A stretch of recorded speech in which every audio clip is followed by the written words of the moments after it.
You're probably wondering if that's heads or tails. But actually, you're probably wondering why I flipped the coin in the first place, or why I'm not looking at the coin to tell you the result. Hi, I am Yash Iyer, and I'm here to talk to you about the meaning of life from the perspective of a young social entrepreneur.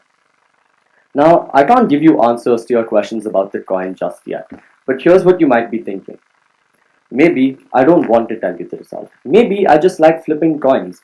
Maybe it's just a ritual I have every time I walk on stage.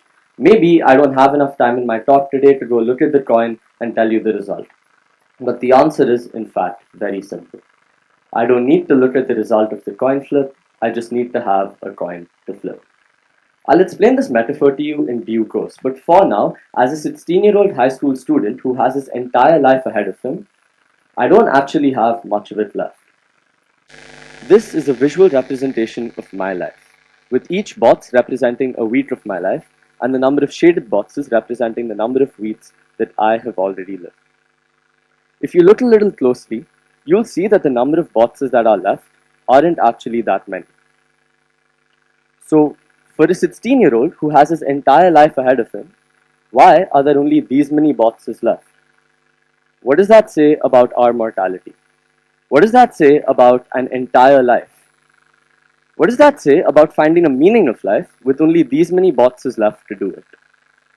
This time pressure means that you have a mirror of your life's achievements held up against you with such little time to get those achievements. I mean, seriously, if it takes people an entire lifetime of meditating in the mountains to get answers to these questions, then how are we, people who work jobs, study in schools, and have other responsibilities, be expected to seek this meaning if we aren't actively looking for it?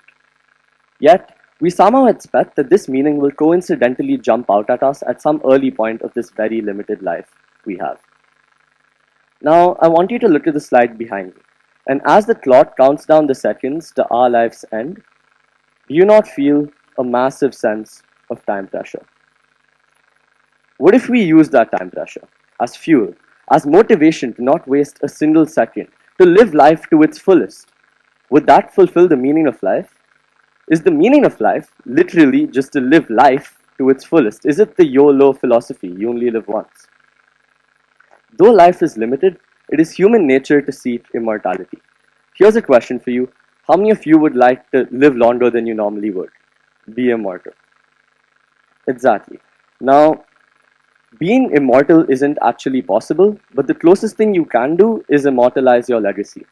We seek to extend our life past those limited boxes by being remembered by the people we interact with. We immortalize our legacy by making a positive impact on the communities around us. Let's look at the former CEO of PepsiCo, Indra Nooyi. Not only will she be remembered for being a leading woman in business, but also for advocating for and bringing about more inclusive hiring practices. This shows us that small changes like making hiring just a little more inclusive goes a long way in helping thousands of lives. This tells us that change isn't something you need to go out of your way to make. In fact, it is very simple.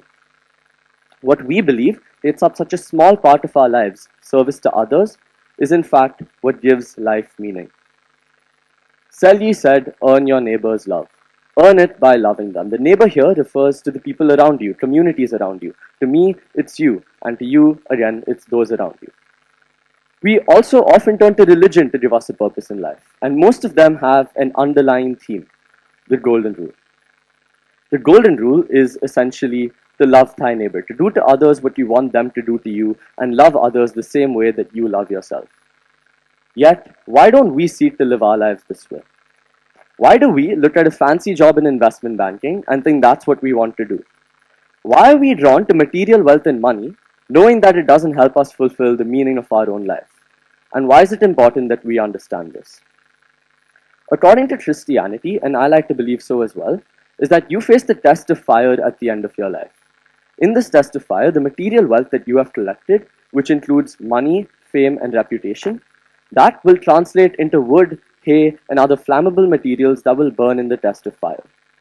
On the other hand, good deeds, positive impact, and love for others will translate into the real diamonds, emeralds, and gold in the test of fire, which won't burn. The choice is up to you on what you want to collect. In a world where sacrifice isn't being romanticized, we see a failed society, one with inequality, poverty, and sickness. In a world where everyone only prioritized themselves, there would be nobody to care about the underprivileged and no incentive whatsoever towards a sustainable future. According to Pearl S. Buck, the test of a civilization is in the way it cares for its helpless members, which is why it is particularly important for our generation, Gen Z, to understand the responsibility on our shoulders in preserving the world for the future, rise to the occasion, and understand our meaning in life. Because in a world where any change, when we aren't even actively seeking to make change, made such a big impact, imagine how the world would look like if we did actively seek to make change. Across human history, humans have always worked under a broader umbrella, regardless of how unique their different activities were. This was once survival, then academia, then development, and now it must be sustainability.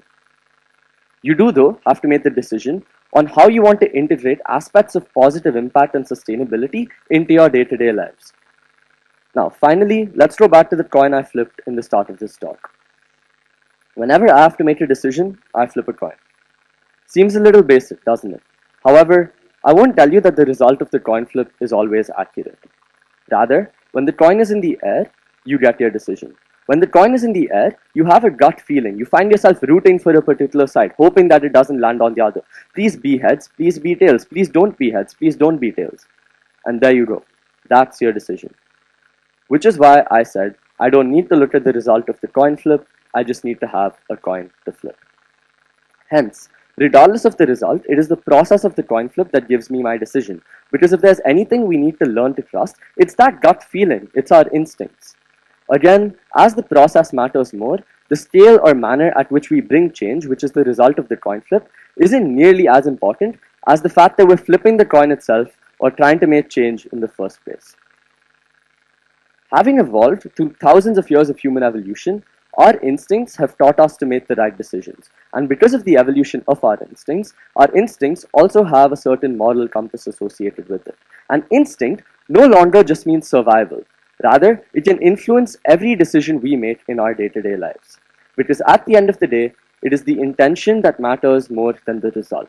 Which is why, even if you are able to achieve all your goals or you're not, or whether you realize this meaning in life later or earlier than you may have wanted to, it doesn't matter as long as your intention stays true.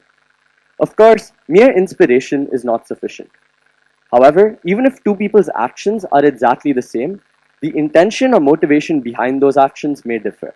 And remember, it is the purity of one's intention that matters more than the breadth of their actions' impacts. Swami Mukundananda made an extremely insightful comment about the role of the hand. The role of the hand is to serve us. It is to serve us by feeding us with food, providing us with water, and securing a safe perimeter around us. Yet, what if one day the hand had enough?